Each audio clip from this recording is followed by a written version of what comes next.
Tentang status AG yang kini jadi pelaku kasus penganiayaan David. Polisi telah menemukan bukti keterlibatan perempuan alias AG 15 di kasus penganiayaan Tristalino Davidozora atau David 17 oleh anak mantan pejabat pajak Mario Dandi Satrio 20. Polisi pun meningkatkan status pacar tersangka Mario Dandi itu menjadi anak berkonflik dengan hukum atau pelaku anak. Dirangkum Detik.com, Minggu 5 Maret 2023, Dirkrim Polda Metro Jaya Kombes Hengki Haryadi mengatakan peningkatan status AG dilakukan setelah pihaknya melakukan gelar perkara dengan mengundang sejumlah ahli. Hengki menyebut peningkatan status AG didasarkan temuan fakta dan alat bukti yang cukup. Sejak kasus itu ditangani mulai tingkat Polsek Pesanggerahan, Polres Metro Jakarta Selatan, hingga akhirnya kasus tersebut ditarik ke Polda Metro Jaya, penyidikan dilakukan secara berkesinambungan. Hingga kemudian, pada Kamis 2 atau 3 lalu, penyidik meningkatkan status AG dari anak yang berhadapan dengan hukum menjadi anak yang berkonflik dengan hukum atau pelaku anak. Ada perubahan status dari AG yang awalnya adalah anak yang berhadapan dengan hukum berubah atau meningkat menjadi anak yang berkonflik dengan hukum, atau dengan kata lain berubah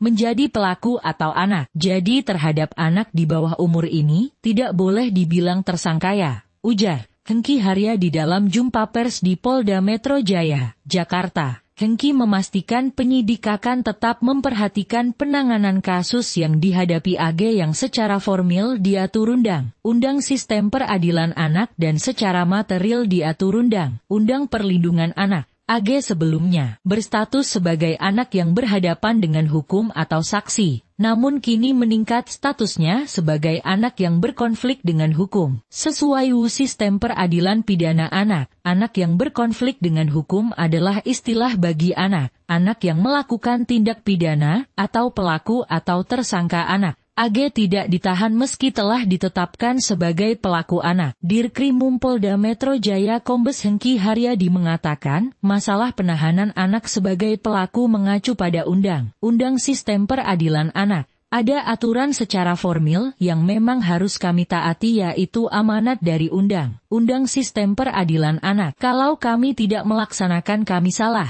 kata Hengki. Ahli pidana anak dari Kementerian Pemberdayaan Perempuan dan Anak Kemenpea, Ahmad Sofyan, mengatakan penyidik wajib memedomani Sistem Peradilan Anak dan Undang Perlindungan Anak dalam hal boleh atau tidaknya melakukan penahanan. Dalam hal berkaitan dengan pelaku anak atau saksi anak, ada beberapa ketentuan yang mengatur masalah hukuman ini. Tapi kalau ancaman pidana lebih dari 7 tahun, boleh dilakukan diversi restoratif justice dan tidak. Kalau keluarga korban pengen restoratif justice, maka akan difasilitasi oleh Polda Metro Jaya, kata dia. Apakah terjadi kesepakatan atau tidak? Kalau terjadi kesepakatan, maka perkara dihentikan. Jika tidak terjadi kesepakatan maka statusnya ditetapkan ke proses selanjutnya, tambahnya. Hengki Haryadi menjelaskan pihaknya telah memeriksa 10 orang saksi terkait kasus Mario Dandi ini. Polisi juga melibatkan saksi ahli dari ahli pidana, ahli digital forensik, hingga ahli psikolog forensik dari Apsifor. Setelah kami adakan pemeriksaan, kami libatkan digital forensik. Kami menemukan fakta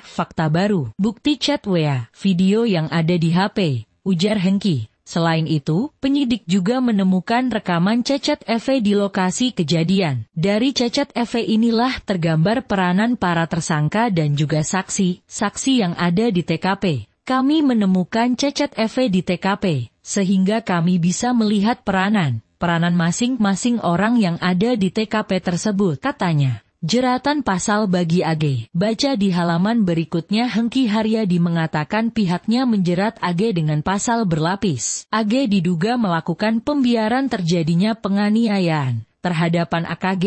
kami menerapkan pasal 76 jungto pasal 80 Perlindungan Anak, pasal 355 ayat 1 KUHP jungto pasal 56 KUHP subsidiar pasal 354 1 jungto pasal 56 lebih subsidiar pasal 353 2 jungto pasal 56 lebih subsidiar pasal 351 2 jungto pasal 56 KUHP. Kata Hengki. Berikut bunyi, pasal yang jerat AG selaku anak yang berkonflik dengan hukum, dalam kasus penganiayaan terhadap David yang dilakukan oleh Mario Dandi, tersebut, pasal 76 CU Perlindungan Anak setiap orang dilarang menempatkan, membiarkan, melakukan, menyuruh melakukan, atau turut serta melakukan kekerasan terhadap anak. Pasal 80 Perlindungan Anak 1 setiap orang yang melanggar ketentuan sebagaimana dimaksud dalam pasal 76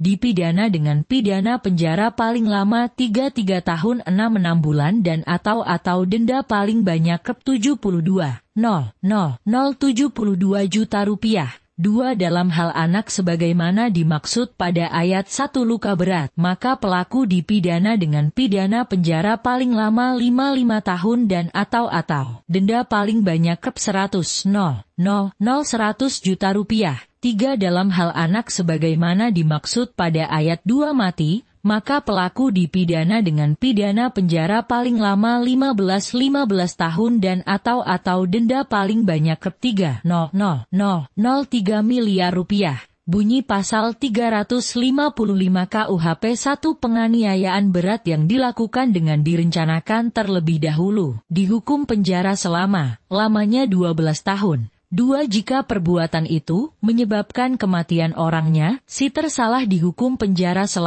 lamanya 15 tahun. Bunyi pasal 56 KUHP dipidana sebagai pembantu kejahatan 1 mereka yang sengaja memberi bantuan pada waktu kejahatan dilakukan 2 mereka yang sengaja memberi kesempatan, sarana atau keterangan untuk melakukan kejahatan pasal 354 ayat 1 KUHP barang siapa dengan sengaja melukai berat orang lain, dihukum karena menganiaya berat dengan hukuman penjara lamanya 8 tahun. Pasal 353 ayat 2 KUHP jika perbuatan itu menjadikan luka berat, si tersalah dihukum penjara lamanya 7 tahun.